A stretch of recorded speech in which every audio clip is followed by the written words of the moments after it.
मैं कहानी सुना रहा था उस दिन रजौरी गार्डन में, और वो कहानी है बड़े जबरदस्त एक आदमी की जो बहुत दानी था। उसका नाम था दानचंद। दानचंद तो मस्ती में रख दिया था नाम, निपट कंजूस था, धेला ना दे किसी को। बीवी ने बोला दानचंद पूरी जिंदगी हो गई, अब जाने की बारी है, कुछ तो दान करो, कुछ तो साथ ले जाओ। उसने बोला दान नहीं होता, मेरा स्वभाव नहीं है, मैं क्या करूं। उसने बोला गंगा ही नहाओ, कुछ तो धुलेंगे। तो घर से 12 किलोमीटर दूर गंगा जी। उसने बोला चलो गंगा जी नहाने में कौन सा पैसा लगता है। पैदल पैदल गया 12 किलोमीटर, क्योंकि ऑटो करूंगा तो। गंगा जी पहुंचे। अब बोला वहां घाट पे जाऊंगा तो पंडा मिलेंगे, वो मांगेंगे। वो मैंने मुर्दा घाट गया कि वहां तो साला कोई झंझट नहीं, इतना कंजूस। अब कहते हैं कि भगवान को मस्ती सूझी। भगवान ने कहा ऐसा आदमी नहीं देखा। अब वो जैसे ही डुबकी मारने अंदर झुका, भगवान पंडा का रूप बना के सामने प्रकट हो गए। जैसे ही बाहर निकला, भगवान ने कहा जजमान की जय हो। उसने बोला तुम कौन हो। बोले हम पंडा हैं, बड़े संतोषी ब्राह्मण हैं, वैसे तो यहां कभी कभी आते हैं, तुम्हारे ऐसा भी कोई ना कोई कभी ना कभी आता है, साल साल भर का खाना दे जाता है।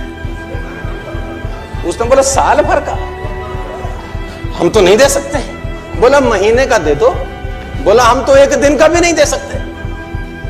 तो भगवान ने बोला कुछ तो देना पड़ेगा, पंडा बन के आए थे। बोले कुछ तो। उसने बोला चलो एक धेला देते हैं। तो उस जमाने में चलता था धेला। भगवान ने बोला चल तू धेला ही दे। बोला वो भी अभी नहीं है, उधार ले लो। भगवान ने बोला चल उधार ही टेक तो। उसने बोला उधार है, फिर कभी देंगे। तो बोला ठीक है। गया वापस 12 किलोमीटर, थका हारा। 12 गया था, 12 आया, थका हाया आया, घर में आके सो गया। थोड़ी देर बाद घर का दरवाजा खटखटा। जजमान की जय हो। बीवी ने दरवाजा खोला, देखा तो वही पंडा। बोला हाँ। बोला वो आपके पति देव ने कुछ उधार लिया है, वो लेने आए। पत्नी ने आदमी को जगाया, जागो, किसी पंडा को कुछ कहने को दे आए थे। बोले हाँ। बोला आ गई हैं बाहर। बोला जाके कह दो कि उनका तबीयत खराब है। अब कंजूसी देखो। अब वो जाके बोली उनकी जी तबीयत बहुत खराब है। अब पंडा ने बोला वो हमारे जजमान है, जब तक तबीयत ठीक नहीं होती हम यहीं रहेंगे, तुम खाने वाने का सामान बना दो हमको, हमें कोई तकलीफ नहीं। वो तो बैठ ही गया चौकड़ी मार के।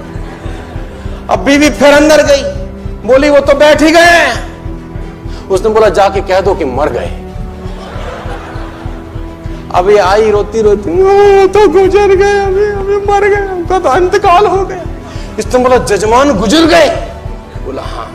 बोला तुम कहां गांव में जाके अकेली औरत खबर परोगी, हम खुद ही खबर कर देते हैं। बाहर गए और जब तक तो वो रोकती तब तक तो बताए सबको कि दानचंद गुजर गया। दानचंद को अब धीरे धीरे धीरे भीड़ इकट्ठी होनी शुरू। धीरे धीरे धीरे भीड़ इकट्ठी होगी, दानचंद के घर में इकट्ठे हो गए। अब दानचंद को बांध लिया, ले जाने की बारी। अब वो बीवी रोवे, ये मरे नहीं है। लोगों ने बोला ये तुम्हारा मोह है,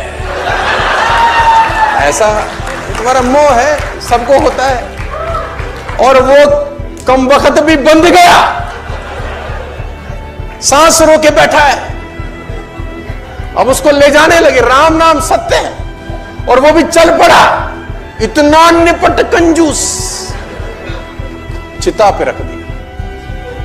भगवान ने बोला दुनिया हमसे हारती है, हम इससे हार गए। भगवान ने बोला ये मर जाएगा साला, कुछ देगा नहीं। भगवान ने बोला हम जजमान के कान में कुछ कहना चाहते हैं। लोगों ने बोला कह दो महाराज, अब तो बस तैयारी है। भगवान ने उसके कान में बोला आया हूं बैकुंठ से तुझ संग नाता जोड़। मैं बैकुंठ से आया हूं, तेरे संग नाता हमने जोड़ा है, हम भगवान है, आंखें खोल। इसको लगा अरे वाह वाह, तो खुद भगवान आ गए। जैसी आंखें खोली, देखा सामने वही पंडा, फिर आंखें बंद कर ली।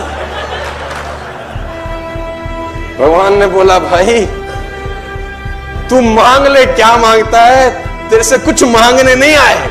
इसने बोला हमको कुछ नहीं चाहिए, बस धेला छोड़ दो और जाओ। तो इतना कंजूस,